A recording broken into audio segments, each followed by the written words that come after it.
Hey guys, so this is the new opening to my videos, sponsored by Muay Nation. This was a rematch against Rungnapa, Pet, and it was this buffalo racing festival. So I'm walking through this crowd because they set up the ring like right in the middle of this street, and then the festival was all around it. Um, you usually have to walk through a crowd in order to get to the ring because all the gamblers gather around. And the fight just before mine was still in the ring, so there was a little bit of a wait. It's kind of interesting when you walk through, well, when I walk through, because I'm Westerner, is that everyone will stare at you as you come through, and you can stare at the floor and just kind of feel it. Or you can make eye contact with some of the people, and you'll see a lot of like huge grins and thumbs up and stuff like that. And one option is not more brave than the other, but it's interesting to make contact with people sometimes.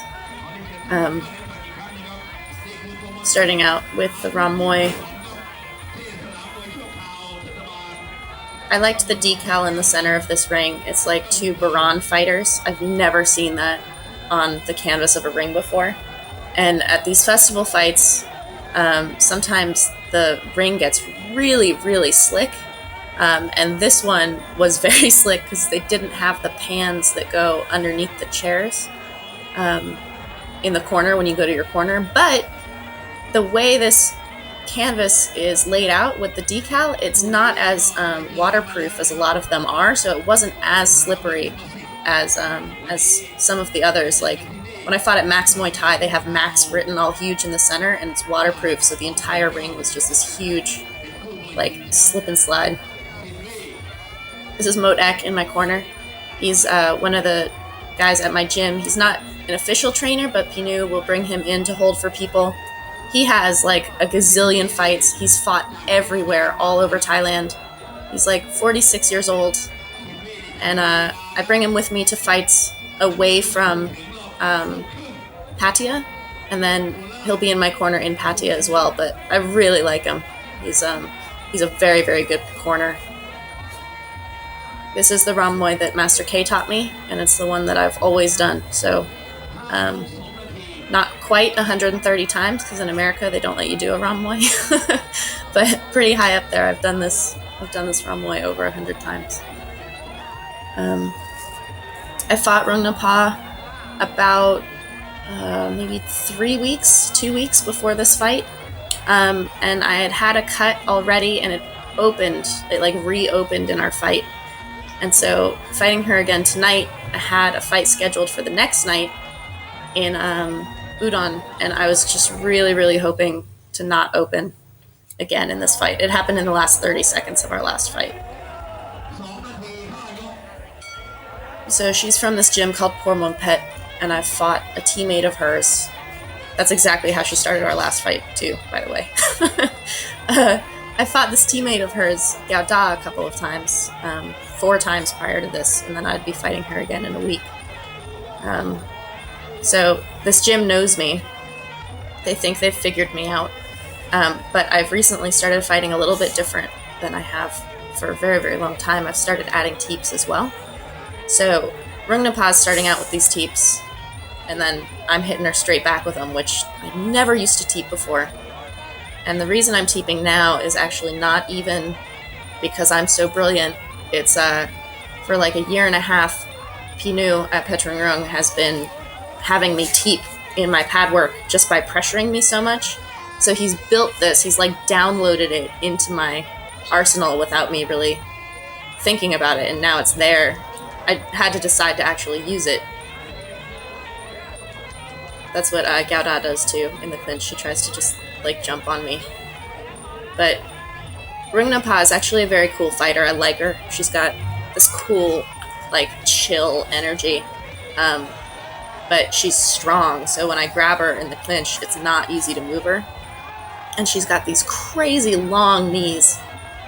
You can't see them right now because I'm closing in on her so much, but she fires off these super beautiful long knees with this nice lean back, so she's hard to reach to like counter her.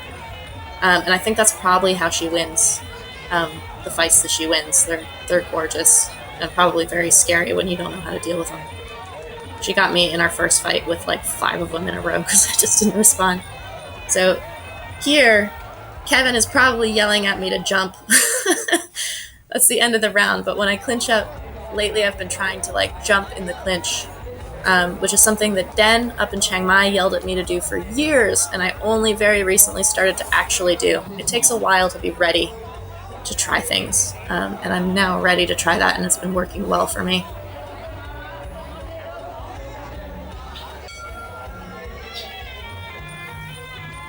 So there's always a question of whether you're going to tap gloves at every round. A lot of girls will tap gloves with you every round and then just not for like the fourth and fifth and just come straight at you. So I don't have any bad blood about it. I don't really care whether we do it or not. I just hate when girls pretend they're going to tap gloves and then hit you. So here I'm grabbing too low. I need to pop my arms up and start jumping or drag her across. If you grab really low and like walk her across the ring, see there, I got a lot of movement on her, but she got her knee up.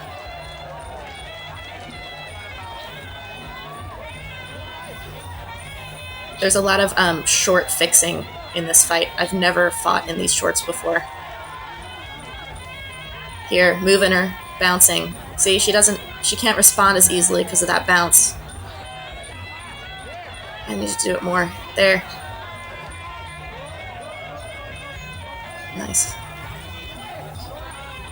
It's funny, watching this, I can still feel the fight. I'm like frustrated. I can feel it in my body when I watch it.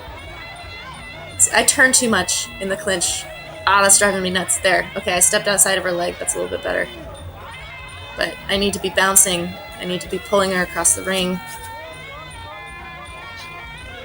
This is how refs break in Thailand. They stick their leg between you and wrench you apart. Nice punch. So here's where she really wants to fire off that long knee. You can see her waiting for it. There, she's got a good grab. She's got better grip than I do here, so she's kind of there. Going low is good. I couldn't really tell this early in the fight who the crowd was cheering for. I thought I heard the entire side on her side yelling for her, which makes sense. That's her corner. But I wasn't sure whether any of the gamblers were betting on me at this point. But I also, this early in the fight, you're usually not listening that much to the crowd, so maybe I just wasn't hearing it.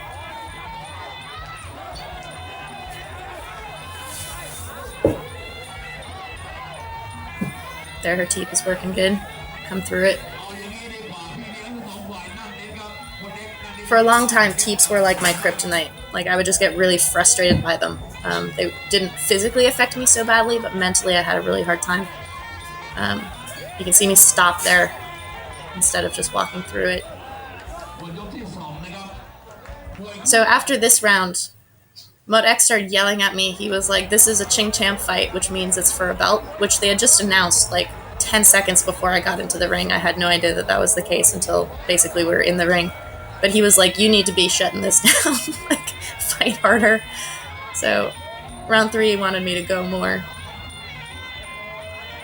There, she's trying to do that long knee. Oh, it's so pretty when she gets it done. And she's fighting southpaw. I don't think I noticed that.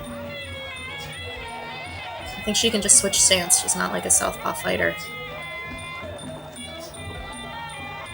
It's interesting, though, when you fight more than one fighter from the same gym because you know that the person that you're fighting later or just fought is, like, watching you. So you're kind of fighting for 2 or something. Trying to trip her there. I've gotten some really good sweeps against the ropes, but it's a skill that requires quite a lot of practice, and I don't practice it enough. I don't choose to. So now I need to remember to do that.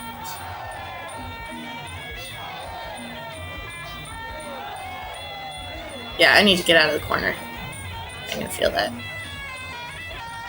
Mod-X is telling me to yank on her neck. Get a good grip and just yank on it. There she goes.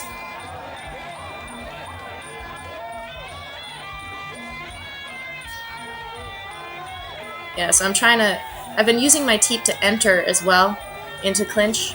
I think that's what I was thinking about just now and then didn't do it. But it's pretty effective to use it as an offense as well as defense. Here I'm just trying to get a lock on her.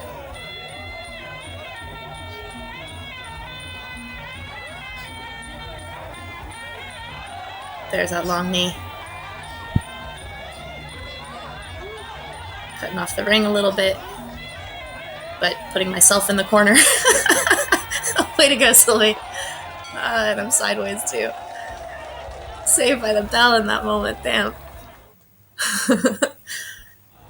Alright, so round 4 is a really, really important round. Round 4 is like 3 and 4 are the scoring rounds, but round 4 is like if you can clean up round 4, you're really gold. So Modek is always telling me just one more when it's round 4. They had these monster plastic chairs that they put in the corners that were so hard to get in and out of the ring. And there was this Thai woman in my corner. I didn't know who she was, but she was screaming my name like every time I was in the corner. Tell me ah! It was pretty great.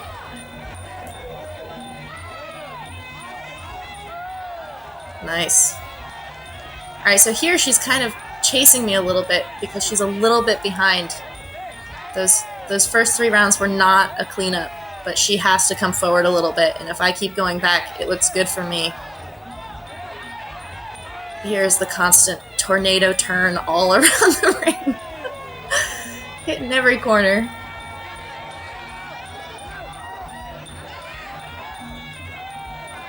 She's a hard fight. Like, she's not a complicated fight, but you gotta keep going with her. She's not an easy fight.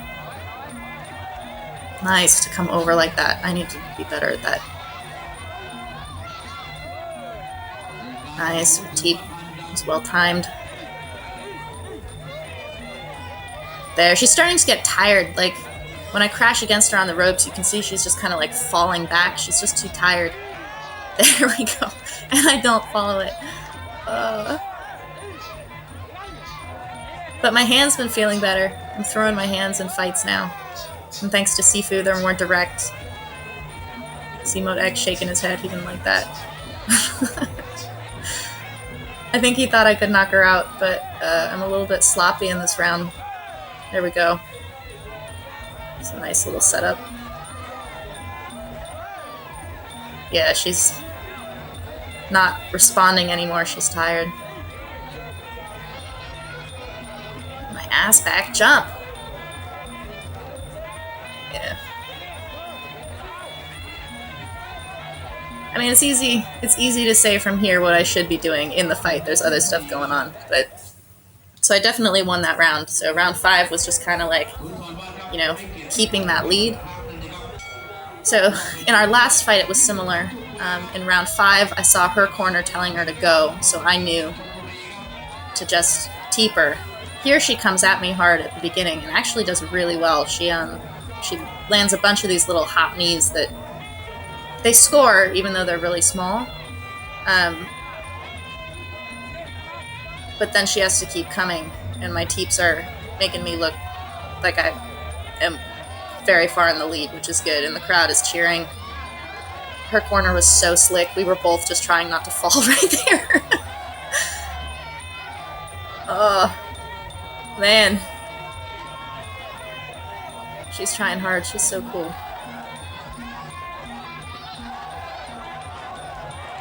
It's funny because I wasn't I get to dance off the 5th round fighter until like 4 or 5 fights ago. Like, it's super recent. That's 4 or 5 fights. That's like a month.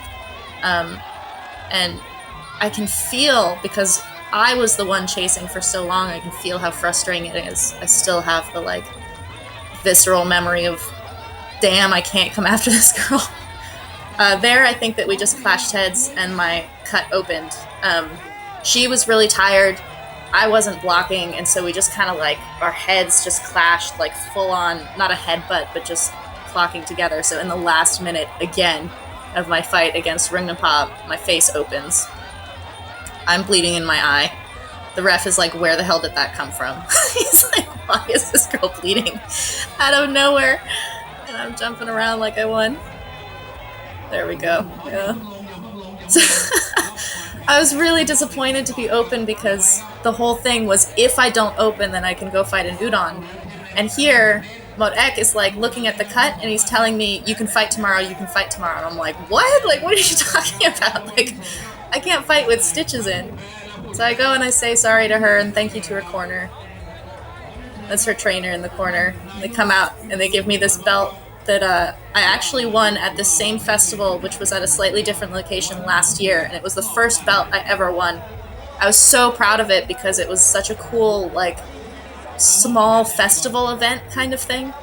Um, it's so Thailand, and the guy who runs the equipment, like he's the equipment manager, is the same guy who runs the like local patio ones. So I know him sort of, and he's not a happy dude. Like he's very serious all the time.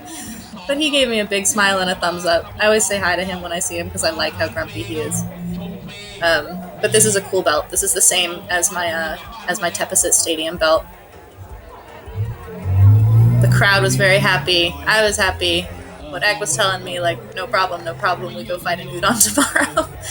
And I actually was really jazzed to do it. So I was like, yeah, let's go fight in Udon tomorrow. And we went and saw the ring doctor, who is this young woman. And she had no idea what was going on with my cut because it's actually old, like it's not new. So you can't quite see it there, but inside it's just this like black mess. It's like a mouth on my head. And she didn't want to stitch it because it was old. This is Namdan behind me. She's a very famous Pormung Pet fighter. This girl getting in the ring, she's maybe like 60 kilos. But she's one of the most famous fighters in Thailand. She's from the same gym that I just fought. So then you get to wade through the crowd again, and they're even more excited because you're all bloody and just came out of the ring. You can like high five the same people who were gawking at you on the way in. So this ring doctor would not give me stitches. She was like, "You have to go to the hospital if you want stitches," and I was like, "I don't want to go to the hospital."